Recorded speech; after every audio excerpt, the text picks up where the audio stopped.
സ്നേഹവാനായ ദൈവം ദുഷ്ടന്റെ അധീനതയിൽ കിടക്കുന്ന ഈ ഭൂമിയിൽ മനുഷ്യനെ സൃഷ്ടിച്ചത് 1 യോഹന്നാൻ 5:20. നാം സാത്താനാകുന്ന ദുഷ്ടനെ ജയിച്ച് കർത്താവിനോടൊപ്പം നിത്യവും വാസം ചെയ്യുവാനാണ്. ജയിക്കുന്നവനാണ് ജീവകിരീടം ലഭിക്കുക.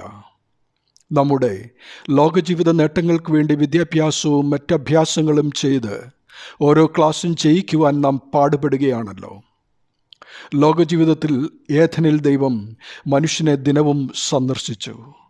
ആ മഹത്വം നഷ്ടപ്പെടുത്തിയപ്പോഴും മനുഷ്യൻ്റെ കൂടെ ദൈവം ഏദൻ വിട്ടിറങ്ങി വന്നു. പിന്നീട് നിയമവും അധികാരവും പ്രയോഗിക്കാതെ സൃഷ്ടിതാവ് സൃഷ്ടിയെ തന്നിഷ്ടത്തിന് വിട്ടു. അവർ ഇഷ്ടം പോലെ ജീവിച്ചു. സൂര്യനും ചന്ദ്രനും മരവും കല്ലും ആൾദൈവം ഉൾപ്പെടെ അവർ കണ്ടതെല്ലാം ദൈവമാണെന്ന് തെറ്റിദ്ധരിച്ച് അവയെ മനുഷ്യൻ ആരാധിച്ചു. പൊറുതിമുട്ടിയ ദൈവം നോഹയുടെ കാലത്ത് മനുഷ്യനെ നശിപ്പിക്കുവാൻ തീരുമാനിച്ചു. എന്നാൽ നോഹയുടെ തലമുറയും പാപത്തിൻ്റെ ചേറ്റിൽ വീണപ്പോൾ ദൈവം അബ്രഹാമിനെയും അവൻ്റെ സന്തതിയെയും തിരഞ്ഞെടുത്ത് രക്ഷകന് ജനിപ്പാനായി വഴിയൊരുക്കി.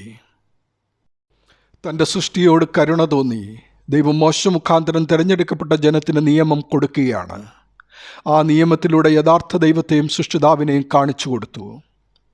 ദൈവം അവർക്ക് രാജാവായിരിക്കാമെന്ന് അവരോട് പറഞ്ഞു. എങ്കിലും അവർ അത് തള്ളിക്കളഞ്ഞു. അന്ധതയിലും ഇരുളിലും പാപത്തിലും മരണത്തിലും ജീവിച്ച മനുഷ്യന് നേർവഴി കാണിച്ചു കൊടുക്കുവാൻ അയക്കപ്പെട്ട പ്രവാചകന്മാരെല്ലാം പരാജയപ്പെട്ടപ്പോൾ സാക്ഷാൽ മനുഷ്യപുത്രൻ പാപിയായ മനുഷ്യൻ്റെ രക്ഷയ്ക്കായി എത്തുകയാണ്. അവർക്ക് കൈസരല്ലാതെ മറ്റൊരു രാജാവില്ലെന്ന് അവർ ക്രിസ്തുവിൻ്റെ ക്രൂശാരോഹണ സമയത്ത് ഏറ്റവും അധികമായി തള്ളിപ്പറഞ്ഞു. എന്നാൽ അവിടുന്ന് തന്നിൽ വിശ്വസിച്ച് തന്നെ അനുസരിക്കുന്നവർക്ക് തൻ്റെ ക്രൂശുമരണവും പുനരുത്ഥാനവും മൂലം സാത്താൻ്റെ അടിമത്തത്തിൽ നിന്നും വിടുവിച്ച് അഥവാ രക്ഷിച്ച് തൻ്റെ മക്കൾക്ക് വസിക്കുവാൻ ഈ ഭൂമിയിൽ ഒരുക്കിയതാണ് ദൈവരാജ്യം. അശുദ്ധ ജീവിതം നയിക്കുന്നവർക്ക്, പാപത്തിൻ്റെ വഴി വിട്ടൊഴിഞ്ഞ് ശുദ്ധീകരിക്കപ്പെടുവാൻ കൂട്ടാക്കാത്തവർക്ക് രണ്ടാമത്തെ മരണമായ നിത്യനരകം അഥവാ കർത്താവിൻ്റെ സാന്നിധ്യവും മഹത്വവും എന്നേക്കുമായി നഷ്ടപ്പെടും. പ്രിയമുള്ളവരെ, നന്മയും തിന്മയും അനുഗ്രഹവും ശാപവും നമ്മുടെ മുമ്പിൽ വച്ചിരിക്കുന്നു. എന്ത് തിരഞ്ഞെടുക്കുവാനും നമുക്ക് സ്വാതന്ത്ര്യമുണ്ട്.